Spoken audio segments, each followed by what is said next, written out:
시바와 시므이 그리고 다윗이라는 말씀을 가지고 이 시간 여러분들과 은혜를 나누고자 합니다. 자, 오늘 말씀은 좀 어려워요. 그러니 집중해서 잘 들으셔야 합니다. 자, 오늘 본문을 보면요, 다윗을 포함해서 두 사람이 더 등장하죠. 누구죠?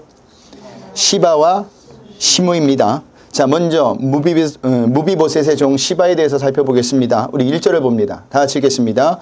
다윗이 마르톡을 조금 지나니 무비보셋의 종 시바가 안장 지은 두 나귀에 떡 200개와 건포도 100송이와 여름과일 100개와 포도주 한 구죽 부대를 싣고 다윗을 맞는지라. 아멘.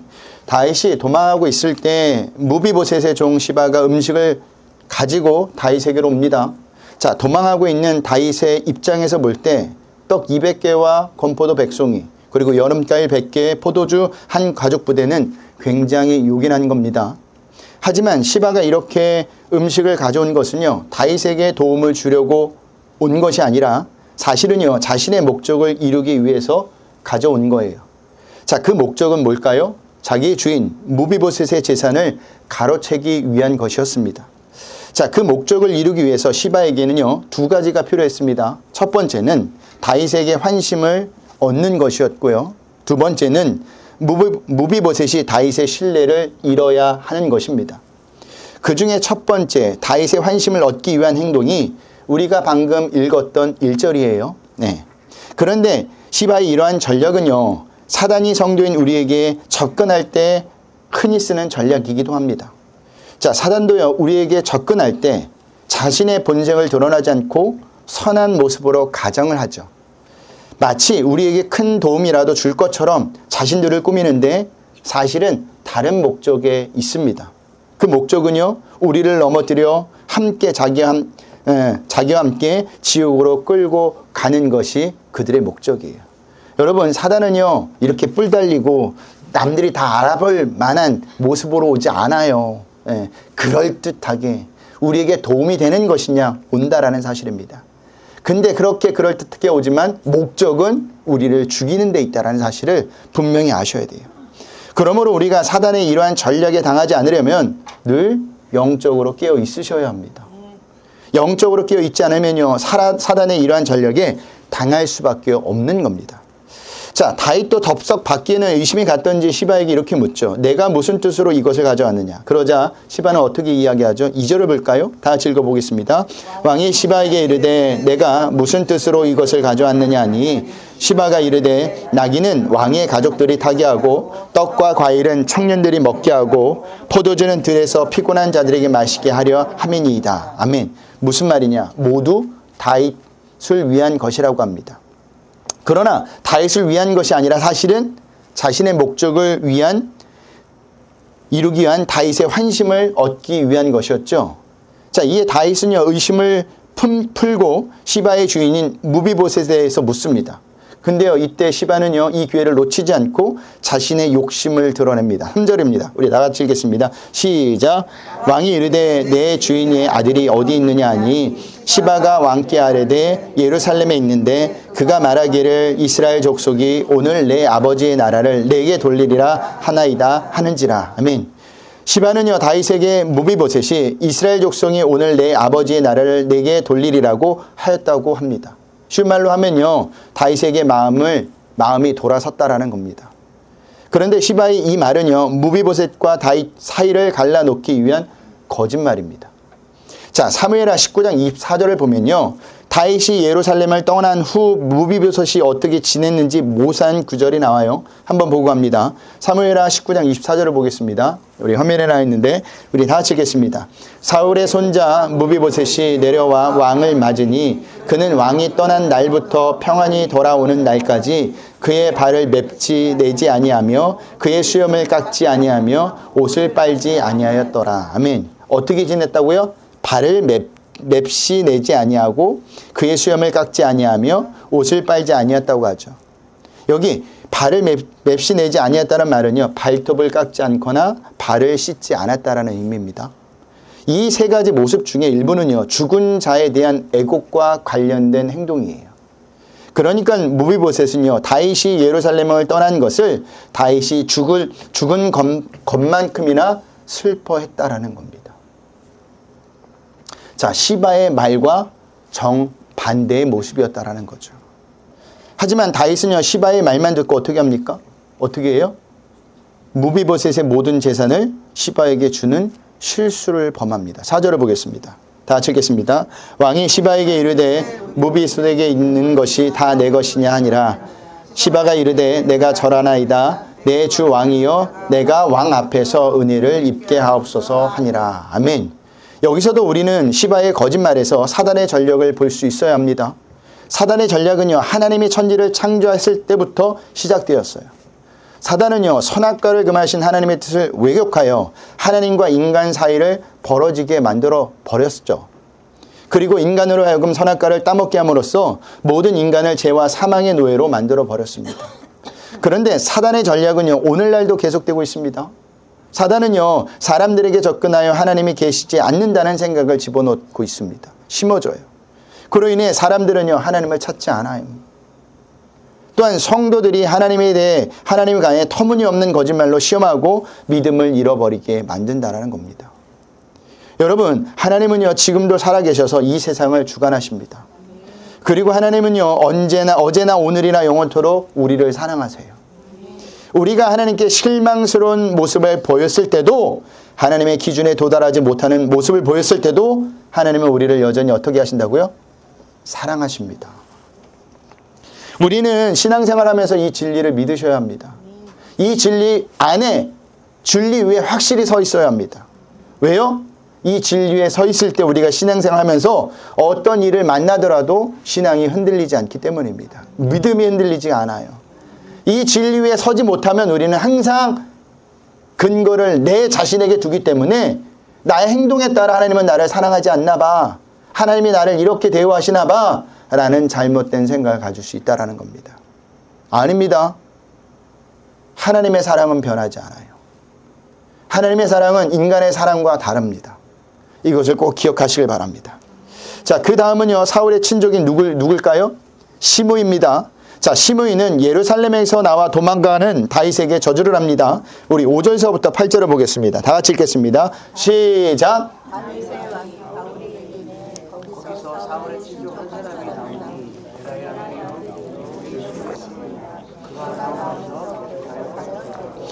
또 다윗과 다윗 왕의 모든 신하들을 향하여 돌을 던지니 그때 모든 백성과 용사들은 다 왕의 좌우에 있었더라. 시므이가 저주하는 가운데 이와 같이 말하느니라. 피를 흘린 자여, 사악한 자여, 가거라 가거라. 사울의 족속의 모든 피를 여호와께서 내게로 돌리셨도다. 그를 이어서 내가 왕이 되었으나 여호와께서 나라를 내 아들 압살롬의 손에 넘기셨도다. 보라, 너는 피를 흘린 자이므로 화를 자초하였느니라 하는지라. 아멘. 자, 시므이가 다윗을 저주한 이유가 무엇이죠? 하나님을 자기 수준에서 알고 있었기 때문이에요.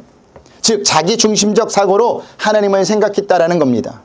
자, 시므이가 다윗을 저주한 내용을 보면 다윗이 사울의 왕위를 빼앗아 왕이 되었으나 하나님이 그 나라를 압살롬의 나라가 되게 하셨다라는 거예요. 그리고 그 모든 것은 사울의 왕위를 빼앗은 것에 대한 하나님의 징계로 보고 있는 겁니다. 자, 결국 시므이는요, 지금 상황을 하나님이 사울의 왕위를 빼앗은 다윗을 벌주기 위해 압살롬으로 하여금 반역하게 하셨다라는 겁니다. 다윗에게 일어난 상황만을 본다면 사울 가문의 한 사람으로서 그렇게 생각할 수도 있어요. 가령 여러분의 집안을 망하게 한 사람이 있는데 그가 어려움에 처하게 되었다면 여러분은 어떤 생각을 가질까요? 우리 집안을 망하게 한 대가를 받는 것이라고 분명히 생각할 겁니다. 맞죠? 대부분이 그렇게 생각해요. 자, 이와 비슷한 사례가 우리 브리지교회에서도 있었습니다. 자, 브리지교회가 개척할 때, 저희 교회가 개척할 때 교단 가입을 막으신 목사님이 있었어요. 다들 아시죠? 예. 그때 많은 분이 어떻게 그럴 수 있느냐고 하면서 분을 내셨어요. 예. 그런데 그때 교단 가입을 막으셨던 목사님이 작년에 좋지 않은 일로 인하여서 교회에서 쫓겨나듯이 사임을 하였습니다. 이 소식을 듣고 몇몇 분들이 어떻게 말했는지 아십니까? 그럴 줄 알았다 내가. 예. 그때 알아봤다 라는 말을 하더라고요. 무슨 의미입니까? 브리지교회 교단 가입을 막은 대가라는 겁니다. 하나님이 벌을 내리셨다라는 거예요. 이러한 생각은요, 하나님을 우리 수준에 알고 있는 겁니다. 이러한 자들의 일반적인 생각은요, 하나님은 당신의 백성을 무조건 도우신다고 생각합니다. 이러한 자들이 다윗의 상황을 본다면 일단 그것은요, 하나님이 다윗을 돕지 않는 것으로 보게 되는 거예요. 무슨 의미냐면 다윗이 잘못한 것이 있기 때문에 하나님이 그를 돕지 않는 거야 라고 생각한다라는 거죠. 이러한 생각은요, 시므이의 생각과 하나도 다르지가 않아요. 한마디로 하나님을 누구 수준으로 알고 있는 겁니까? 내 수준으로 알고 있는 겁니다. 인간의 수준으로 알고 있는 겁니다. 그렇다고 하나님이 당신의 백성을 도우신다는 것이 틀렸다는 말이 아닙니다. 하나님은요, 당신의 백성을 도우세요. 하지만 그 도우심에는 생각해 봐야 할 것이 있다라는 거죠.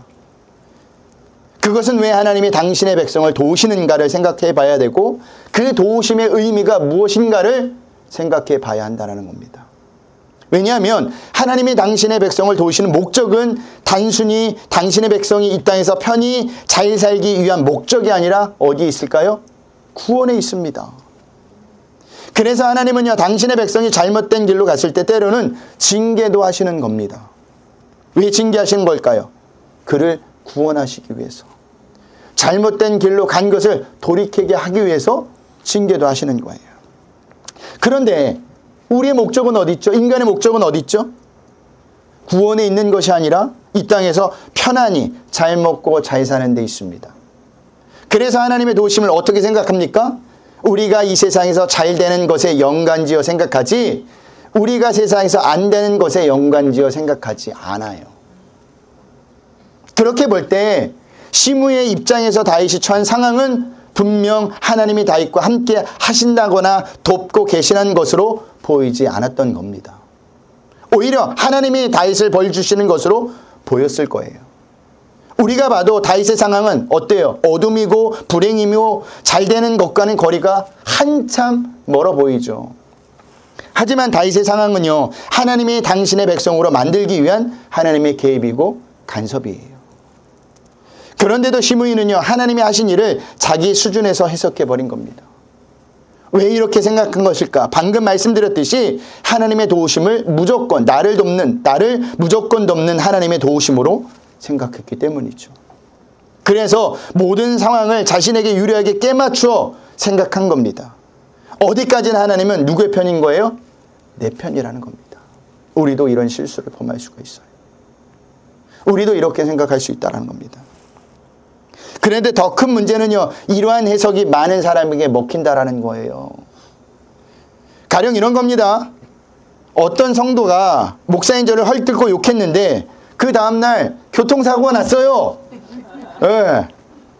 그러면 욕을 먹은 저로서는 어떤 생각이 가질까요?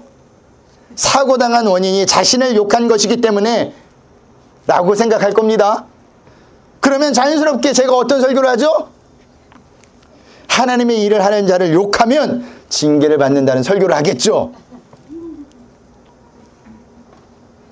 네. 맞다 그러잖아요, 여기서도. 자, 브리치 교회를 섬기는 여러분들이야 그 설교에 동의하진 않겠지만 대부분의 성도가 그 설교에 동의할 겁니다. 그리고 그런 간증도 많이 들어봤어요. 왜 그렇죠? 여지껏 그렇게 들었고 여지껏 그렇게 배워왔기 때문입니다. 그런데 아니에요. 여지껏 잘못 배운 거예요. 그러므로 우리는 함께 신앙생활하는 누군가가 어려움과 고통을 겪을 때 함부로 이렇다 저렇다 말하지 말아야 합니다. 당신 이래서 이런 일이 있다는 식의 말은 자신은 하나님의 뜻과 마음을 모두 알고 있다는 교만한 생각뿐이라는 거죠. 인간은요, 하나님이 하시는 일을 죽었다 깨어나도 몰라요. 그나마 한 가지 알 수 있는 것은요, 하나님은요, 당신의 백성을 예수님을 바라보도록 하신다라는 겁니다. 그러므로 우리는요, 그 사람이 그 어려움과 고통을 잘 이겨나갈 수 있도록, 그리고 그 어려움과 고통 중에서도 예수님을 놓치지 않고 바라볼 수 있도록 중보 기도해 주셔야 한다는 겁니다. 말로 그 사람을 평가하는 것이 아니라 기도해 주시라는 거죠. 그렇다면 시므이의 잘못된 생각이 무엇이죠? 사울의 집 사람이라는 입장에서 하나님을 바라본 겁니다. 그 때문에 하나님이 마치 사울의 편을 들고 사울을 위해 일하시는 분으로 생각했다라는 거죠. 그런데 하나님은요, 사울의 편도 다윗의 편도 아니에요. 우리는 신앙생활하면서 이것을 꼭 명심해야 합니다. 그래야 시므이처럼 잘못된 생각을 하지 않아요. 그리고 더 나아가서 하나님을 내 수준으로 생각하고 하나님의 일을 해석하지 않는다라는 겁니다. 그런 의미에서 성도에게 중요한 것은 무엇일까요? 하나님을 제대로 아는 거예요. 하나님을 제대로 알 때 우리는 시므이처럼 생각하지 않고요, 시므이처럼 말하지 않아요. 하나님이 어떤 분이신지를 모르기 때문에 우리는 자꾸만 이상한 소리를 하는 거죠. 이상한 말을 해도 거기에 아멘을 하는 겁니다. 여러분, 하나님은 인간이 아니세요. 하나님의 생각은 우리의 생각과 달라요. 많이 달라요. 그래요. 예, 많이 달라요. 자, 그 다음 살펴볼 인물은 누구죠? 다윗이에요. 자, 저주를 듣던 수르의 아들 아비새가 시므이를 죽이겠다고 하면서 다윗에게 허락을 해달라고 합니다. 우리 구절을 볼까요? 다 같이 읽겠습니다. 수르의 아들 아비새가 왕께 여짜오되 이 죽은 개가 어찌 내 주 왕을 저주하리까? 청하건대 내가 건너가서 그의 머리를 베게 하소서 하니. 아멘. 자기가 섬기는 왕에게 저주하는데 신하가 이런 반응을 보인다는 것은 어쩌면 당연한 것이죠. 그런데 다윗은요, 수르야와 모든 신하에게 어떤 명령을 합니까? 10절에서부터 12절을 보겠습니다. 다 같이 읽겠습니다. 시작. 왕이 이르되 수르야의 아들들아, 내가 너희와 무슨 상관이 있느냐? 그가 저주하는 것은 여호와께서 그에게 다윗을 저주하라 하심이니 내가 어찌 그리하였느냐 할 자가 누구겠느냐고.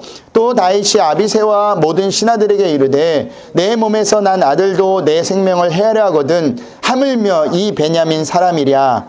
여호와께서 그에게 명령하신 것이니 그가 저주하게 내버려 두라. 혹시 여호와께서 나의 원통함을 감찰하시리니 오늘 그 저주 때문에 여호와께서 손으로 내게 갚아주시리라 하고. 아멘. 어떻게 이야기하죠? 그냥 내버려 두라고 합니다. 왜 그냥 내버려 두라고 하는 겁니까? 그 이유는 시므이의 저주가 하나님이 시키신 일이라고 다윗은 받아들였기 때문이에요.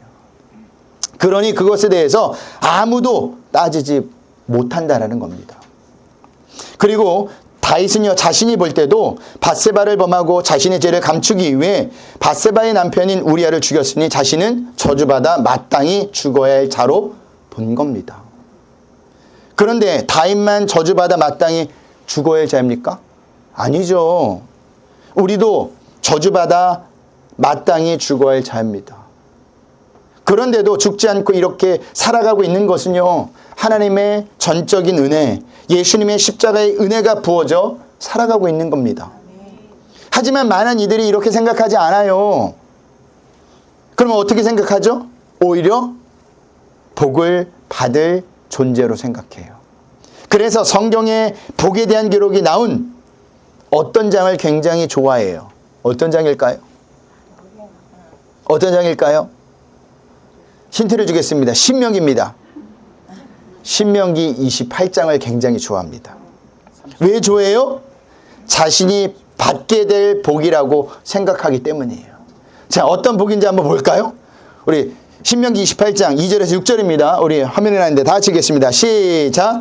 내가 내 하나님 여호와의 말씀을 청종하면 이 모든 복이 내게 임하며 내가 이르리니 성읍에서도 복을 받고 들에서도 복을 받을 것이며 내 몸의 자녀와 내 토지의 소산과 내 짐승의 새끼와 소와 양의 새끼가 복을 받을 것이며 내 강주리와 떡반죽 그릇이 복을 받을 것이며 내가 들어와도 복을 받고 나가도 복을 받을 것이니라. 아멘.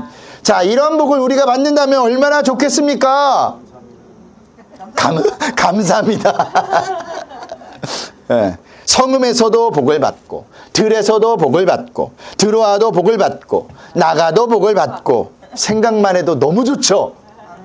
네. 하지만 이 복에는 조건이 있어요. 그 조건이 뭐냐? 2절 한번 띄워주실래요? 앞으로 잠깐만. 네. 2절 한번 읽어보겠습니다. 다시 한번 읽겠습니다. 시작. 내가 내 하나님 여호와의 말씀을 청종하면. 조건이 뭐예요? 내가 내 하나님의 여호와의 말씀을 청종하면입니다. 하나님의 모든 명령을 완벽히 지켜 행하는 것이 그 조건이에요. 여러분은 그 조건을 지킬 수 있습니까? 그것도 완벽하게 못 지켜요. 그래서 그 다음 구절을 보면 그 조건을 충족시키지 못할 때 어떻게 된다고 하느냐? 저주를 받는다고 합니다. 볼까요? 28장 15절에서부터 19절입니다. 우리 다 같이 읽겠습니다. 내가 만일 내 하나님 여호와의 말씀을 순종하지 아니하여 내가 오늘 내게 명령하는 그의 모든 명령과 규례를 지켜 행하지 아니하면 이 모든 저주가 내게 임하며 내게 이를 것이니 내가 성읍에서도 저주를 받으며 들에서도 저주를 받을 것이요 또 내 광주리와 떡반죽 그릇이 저주를 받을 것이요 내 몸의 소생과 내 토지의 소산과 내 소와 양의 새끼가 저주를 받을 것이며 내가 들어와도 저주를 받고 나가도 저주를 받으리라. 아멘. 여러분, 인간은요 어느 누구도 하나님의 모든 명령을 완벽히 지키지 못해요. 그렇다면 신명기 28장은요 인간에게 무엇을 알려주기 위한 겁니까? 인간은 복을 받을 만한 존재가 아니라 저주받아 마땅히 죽어야 할 존재라는 것을 알려주는 겁니다. 그런데도 인간은요 그것을 인정하지 않죠. 왜 인정하지 않습니까? 자신은요 다른 사람에 비해 하나님의 명령을 잘 지키고 있다고 생각하기 때문입니다. 비교 대상이 누구예요? 다른 사람이에요. 다른 사람. 말씀이 아니라니까요. 항상 비교 대상은 뭐예요? 다른 사람. 다른 사람 맞아요. 다른 사람. 꼭 성도님들이 이렇게 잘못되었습니다 하면 꼭 이렇게 얘기하시는 분들, 그 집사님은 그렇게 안 하던데요. 그 권사님은 그렇게 말하지 않던데요. 그렇게 행동하지 않던데요. 기준이 뭐예요? 다른 사람, 다른 사람. 성경에 다른 사람과 비교하라고 합니까? 다른 사람이 기준이라고 합니까? 아니에요.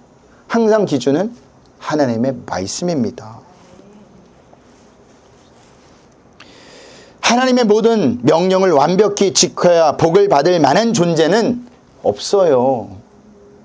그런 의미에서 본다면 우리는 복을 받을 만한 존재가 아니라 어떤 존재예요? 저주받아 마땅히 죽어야 할 존재라는 겁니다. 이 진리를 알 때요 인간은요 하나님의 일하심에 대해서 하나님의 은혜를 보게 되고 모든 것에 감사하게 됩니다. 그리고 비로소 우리를 구원하실 예수님을 바라보게 되는 거예요. 왜 바라보게 되는 겁니까? 예수님만이 저주받아 마땅히 죽어야 할 우리를 구원하실 수 있는 유일한 분이시기 때문이죠.